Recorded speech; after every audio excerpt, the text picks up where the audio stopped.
할렐루야. 오늘도 주의 도우시는 은총이 성도 여러분 가정 가운데 가득 임하시기를 간절히 기도합니다. 이미 광고를 통하여 여러분이 알고 계시듯이 요즘 제가 드라이브 스루 신방을 다니고 있습니다. 어려운 와중에도 여러 성도님들이 환영하는 마음으로 신방을 받고 계셔서 개인적으로 참 감사하게 생각하고, 또 코로나 때문에 조심할 시기이기 때문에 아주 조심하게 또 안전수칙을 지켜가며 성도님들과 신방의 일들을 만들어가고 있습니다. 그런데 그렇게 신방을 하면서 코로나 시대에 정말 우리 성도님들이 어려운 그러한 시기를 보내고 있다는 것을 직접 눈으로 목격하고 또 말씀을 통하여 알고 깨닫게 됩니다.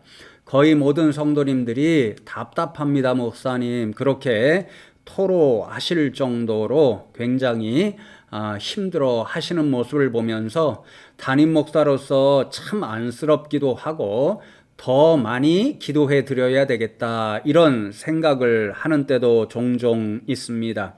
그런데 성도 여러분, 우리는 영적인 사람들, 믿음의 사람들입니다.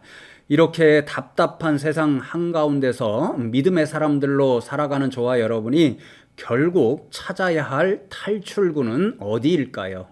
제가 어리석은 질문을 하고 있죠. 우리 성도님들 다 알고 계시듯이 우리 하나님이십니다. 그래서 우리 믿음의 사람들은요, 이렇게 답답하고 어려운 때에 더더욱 뜨겁게 하나님을 찾고 또 찾아야 하는 사람들인 줄로 믿습니다. 이런 까닭에 제가 오늘 시편 83편을 함께 잠시 나누는데요. 83편 말씀을 읽고 묵상하고 준비하면서 오늘 이 시대에 참 의미 있고 귀중한 하나님의 말씀이다, 이런 생각을 하게 되었습니다. 왜냐하면 시편 83편 말씀을 통해서 아삽이 교훈하고 있는 것이 답답할 때의 믿음의 사람들은 하나님을 더더욱 열정적으로 찾자, 이런 교훈의 말씀을 들려주기 때문에 그렇습니다. 오늘 말씀 읽지는 않지만 2절에서 8절 말씀을 보면 지금 이스라엘 백성이 겪고 있는 상황이 아주 괴롭고 답답하고 심각한 그런 상황이라는 것을 알 수 있습니다. 지금 이스라엘 나라를 둘러싸고 있는 주변의 모든 이방 백성들이 하나가 되어서 하나님의 백성인 이스라엘을 멸망시켜서 다시는 이 세상 가운데 이스라엘 나라가 생기지 않도록 하자라고 하는 모의를 꾸미고 있습니다. 여러 나라들이 등장하는데요. 동쪽에서는 이스마엘 족속과 하갈 족속, 모압과 암몬이 이 동맹에 참여하고 있고요. 또 남쪽에서는 그발과 에돔 족속과 아말렉 족속이 이 이스라엘을 멸망시키자는 그런 동맹에 참여하고, 블레셋과 두로는 서쪽에서, 그리고 마지막으로 당시에 가장 강력한 나라 중에 하나였던 아수르라고 하는 나라는 북쪽에서 에워싸고 있고, 여기에 롯 자손도 함께하고 있다, 그렇게 말씀을 합니다. 그러니까 여러분, 지금 상황을 생각해 보십시오. 동쪽, 서쪽, 남쪽, 북쪽, 사방에서 완전히 이스라엘 나라가 포위를 당하고 있습니다. 성경적 표현으로 우리가 흔히 듣는 말 가운데 사방에서 우겨쌈을 당한다, 이런 말이 있잖아요. 지금 이스라엘 백성들이 사방에서 우겨쌈을 받는 것 같은 그런 심각한 상황에 처해 있는데, 우겨쌈을 당한다, 이 표현이요, 본래 팔레스타인 지역 이 포도 농사, 포도나무가 많잖아요. 우겨쌈을 당한다는 표현이 이제 포도 농사를 지으면 포도를 가지고 포도주를 만들 때에 그 즙을 짜는 틀에 놓고 포도를 이렇게 눌러서 짜게 되는데요.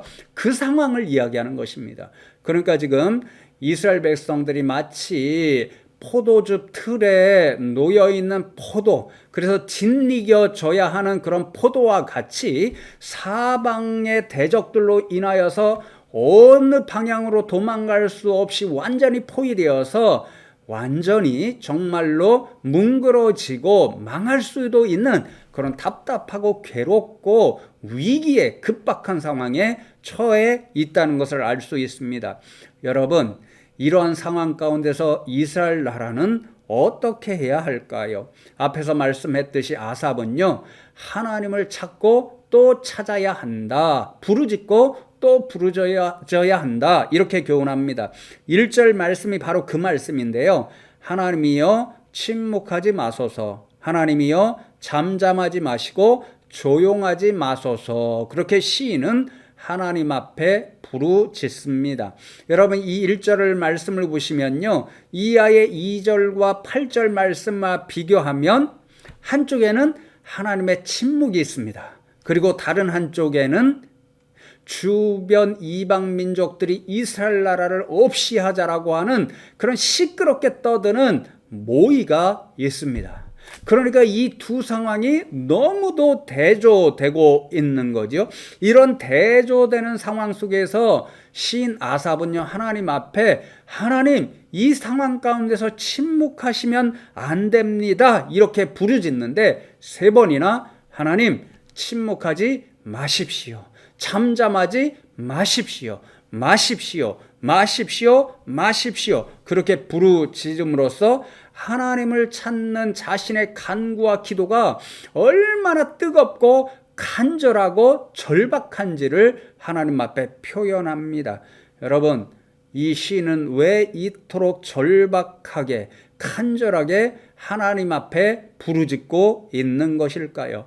하나님께서 지금 상황 가운데서 침묵하시면 그 어떤 사람도, 어떤 누구도, 어떤 나라도 이스라엘 백성을 구원할 그런 자가, 나라가 없다라고 그는 깨닫고 있기 때문에 그렇습니다. 이 시인과 이스라엘 백성들은요, 역사 속에서 하나님의 침묵이 자신들에게 얼마나 힘겨운 상황을 만들어내는지 경험을 통해서 잘 알고 있습니다.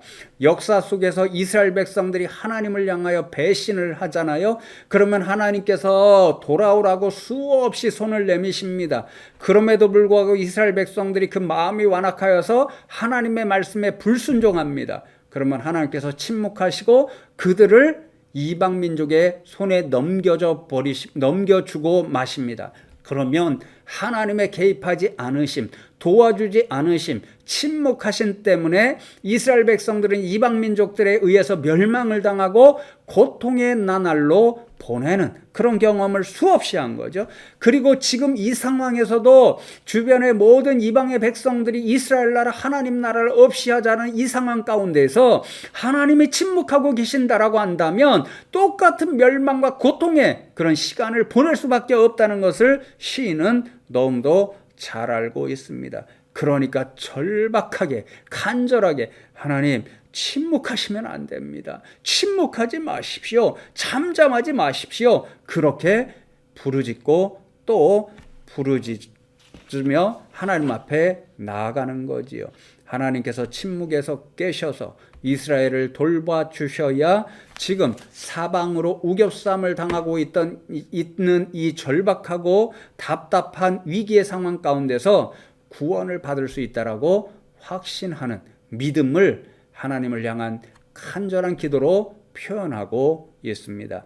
성도 여러분, 그렇습니다. 저와 여러분도 코로나19로 인하여서 참으로 사방으로부터 우겨쌈을 당하고 있는 답답함과 괴로움을 겪고 있습니다. 우리도 어떻게 해야 할까요? 아삽이 교훈하는 것처럼 우리의 구원이 오직 하나님께 있음을 믿으면서 하나님 침묵하시면 안 됩니다. 침묵하지 마십시오. 잠잠하지 마십시오. 우리를 좀 돌아봐 주십시오. 이렇게 부르짖고 또 부르짖어야 하는 시대가 오늘 이 시대입니다. 이 부르짖음에 하나님께서 응답하셔서 우리를 구원의 길로 인도해 주실 줄로 믿습니다. 이제 12절 말씀을 보시면요. 그들이 말하기를 우리가 하나님의 목장을 우리의 소유로 취하자 하였나이다 라고 말씀합니다. 저는 이 절을 묵상하고 또 생각하면서요. 여기에 시인 아삽이 하나님 앞에 간절히 부르짖을 때 사용하는 기도의 전략이 숨어 있구나, 이런 깨달음을 얻게 되었는데요. 우리가 하나님의 목장을 우리의 소유로 취하자, 이것은요 지금 이스라엘을 멸망시키려고 하는 모의를 꾸미고 있는 주변의 이방 민족들이 외치고 있는 구호입니다. 그런데 여기에서 드러나는 중요한 한 가지 사실이 이방 민족들의 입술을 통해서도 고백되는데요. 이스라엘이라고 하는 나라는 하나님의 목장이라는 거죠. 우리는 성경 속에서 목자 되신 하나님과 그분이 기르시는 양떼 되는 이스라엘 백성, 그러니까 저와 여러분 성도님들의 관계를 듣습니다. 특별히 전 세계 기독교인이 가장 좋아하는 시편 23편의 말씀이 대표적으로 목자 되신 하나님과 양떼 되는 이스라엘 백성과 우리 성도들 사이를 말씀하는 그런 시편이잖아요. 그러니까 지금 이방 백성들이 멸망시키고자 하는 이 이스라엘 나라는 하나님의 목장입니다. 이스라엘 백성은 하나님께 속한 하나님의 양떼입니다. 하나님께서 주인 되시는 나라고 하나님께서 자신의 소유로 삼은 백성입니다. 그러니까 이방 민족들이 이스라엘을 멸망시킨다 하는 것은요, 하나님의 것을 멸망시키는 것이고 하나님의 백성들을 괴롭히는 것이고 하나님의 소유된 것을 다 빼앗아 가는 일이나 마찬가지입니다. 그러니까 하나님 앞에 아삽이 하나님 침묵하시면 안 됩니다. 그러니 침묵하지 마십시오라고 간절히 기도드리는 것은요, 하나님께서 침묵하시면 하나님의 것인 이스라엘 백성을 빼앗기는 것입니다. 이렇게 기도하는 기도의 전략이 숨어 있는 거지요. 제 아버님이 오랫동안 닭을 키우셨습니다. 그런데 그렇게 닭을 키우다 보면요, 이 닭들 가운데 좀 사나운 것들, 그리고 높이 날 수 있는 것들이 가끔 자신들의 안전한 거처인 닭장을 뛰어넘어서 밖으로 나올 때가 있습니다. 그러면 그것을 잡아서 다시 안전한 닭장 안에 넣는 것이 참 귀찮은 일이었습니다. 제가 중학교 시절 때쯤이라고 생각하는데요. 학교를 마치고 집에 돌아왔는데 그때도 몇 마리의 닭이 나와서 이렇게 주변을 돌아다니고 있는 것을 보게 되었습니다. 그래서 이렇게 관심 있게 보는데요. 저쪽 한쪽 구석에서 동네 한 아저씨가 닭장 밖에 나와 있는 닭을 잡아가려고 막 쫓아다니는 것을 보았습니다. 그래서 제가 긴장을 해서요, 소리를 질렀죠. 아저씨, 그 닭 우리 닭이에요. 그렇게 소리를 질렀더니 그 아저씨가 제 소리를 듣고 주랭랑을 치며 도망을 갔습니다. 여러분, 이것이 우리 인생의 근본적인 모습이잖아요. 누군가가 우리에게 속한 것을 훔쳐가거나 빼앗아 가려고 한다면 우리는 그것을 지키려고 애씁니다. 소리를 지르든지 아니면 맞서서 싸우든지 아니면 힘이 약하면 경찰에 신고를 하든지 하여서 마침내 자신의 것을 지키려고 애쓰는 것이 우리 인생의 본연의 모습입니다. 바로 이것이 아삽이 하나님 앞에 기도하는 기도의 전략이었습니다. 하나님의 소유가 된 하나님의 목장, 하나님의 양떼인 이스라엘 나라, 이스라엘 백성을 지금 이방 민족들이 빼앗아 가려고 하는데 하나님 침묵하시면 안 됩니다. 침묵하지 마시고 우리를 지켜주셔야 합니다. 하나님 자신의 것을 지키셔야 합니다. 이렇게 기도하는 거죠. 성도 여러분, 이 코로나19 시대에요, 저와 여러분을 정말 힘들게 만들고 있는 것 중에 하나가 무엇인가요? 세상이 교회를 가만히 두지 않습니다. 교회에 부족함이 있는 것이 사실입니다. 지금 주일마다 저희들이 독창으로 특송을 드리잖아요. 봉사하시는 분들에게 얼마나 감사한 마음을 품고 있는지 모릅니다. 그런데 독창으로만 하니까 이게 또 반복되니까 또 힘겨워하는 분들이 있습니다. 그래서 어떤 분이 제안해서 이제 교회가 아니라 또는 성도님들이 모이지 않았을 때의 교회 어느 장소에서 마스크를 쓰고 안전거리를 두고 두 분 이렇게 함께 찬양을 불러서 영상으로 녹화해서 교인들에게 예배 시간에 틀어주면 어떻겠는가, 이런 안이 있어서요, 구청에 연락을 취하여서 가능한가 물었습니다. 우리 김남용 목사님 물었는데 안 된다라는 것입니다. 한 사람이 각자 다른 장소에서 노래를 부르고 그것을 합성해서 찬양을 부르고 합성해서 틀어주면 상관없다는 것입니다. 그래서 우리 김남용 목사님 좀 화가 나서 왜 교회만 이렇게 특별하게 취급합니까? 왜 그럽니까? 그러면서 노래방은 그렇지 않습니까? 그렇지 않잖아요. 지금 노래방 가면 두세 사람 들어가서 거기에서 노래하면 되는데 왜 교회는 이렇게 안전수칙을 지켜가면서도 한다는데 왜 안 됩니까? 이렇게 따져 물었더니 그 직원이요, 죄송하다는 말만 하더라는 것입니다. 이게 요즘 교회를 향한 세상 사람들의 생각입니다. 그러니까 억울하지요. 여러분, 이런 때에 우리도 하나님 앞에 아삽처럼 기도해야 합니다. 하나님, 세상이 이렇게 교회를 미워하는 시대 가운데 하나님이 침묵하시면, 하나님께서 도와주시지 않으면 세상에서 점점 더 교회가, 또 성도님들이 설 자리가 사라집니다. 하나님의 교회, 하나님의 성도들을 빼앗기셔서는 안 됩니다. 하나님, 그러니 침묵하지 마시고 우리를 도와주십시오. 이렇게 저와 여러분도 아삽처럼 기도하면 좋겠습니다. 마지막으로 16절로 18절의 말씀을 잠시 살펴보겠습니다. 여호와여, 그들의 얼굴에 수치가 가득하게 하사 그들이 주의 이름을 찾게 하소서. 그들로 수치를 당하여 영원히 놀라게 하시며 낭패와 멸망을 당하게 하사 여호와라 이름하신 주만 온 세계의 지존자로 알게 하소서. 이렇게 기도를 마무리합니다. 표면적으로 보면요, 시인 아삽이 이스라엘 백성, 이스라엘 나라를 멸망시키려 하는 지금 주변의 이방 민족들을 하나님께서 멸망시켜 주십시오, 그렇게 기도하는 것이 기도의 목적처럼 보입니다. 그런데 여러분, 이 16절과 18절 말씀을 보시면요, 이 기도의 배후에 시인이 정말로 소망하며 하나님 앞에 기도하는 제목들이 또 있는 것을 보게 됩니다. 그것은 이방 민족들이 수치와 패배를 통하여서 이스라엘 자신들이 섬기는 하나님이 누구신가를 알게 하는데 목적이 있습니다. 그래서 이방 민족들도 자신들처럼 하나님을 알고 섬기는 하나님의 백성이 되게 해달라고 그렇게 기도합니다.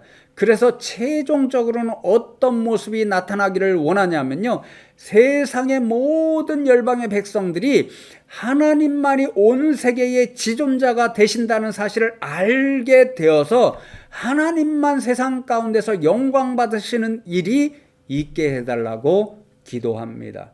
이것이 시인 아삽의 정말 놀랍고 영적으로 폭이 넓은 기도의 제목이었습니다. 시인 아삽은요, 이렇게 고통의 순간, 답답한 순간에도 자신만을 위하여, 자신의 나라와 백성만을 위하여 하나님 앞에 소원을 내놓고 자신 백성들의 고통을 없이 해달라고 그 기도만 멈추지 않습니다.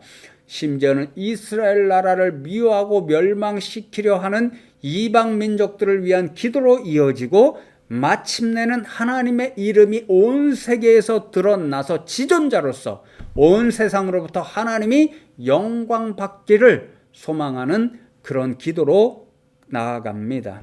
여러분, 이것이 우리가 이 어려운 때에 아삽으로부터 배워야 하는 기도의 교훈입니다.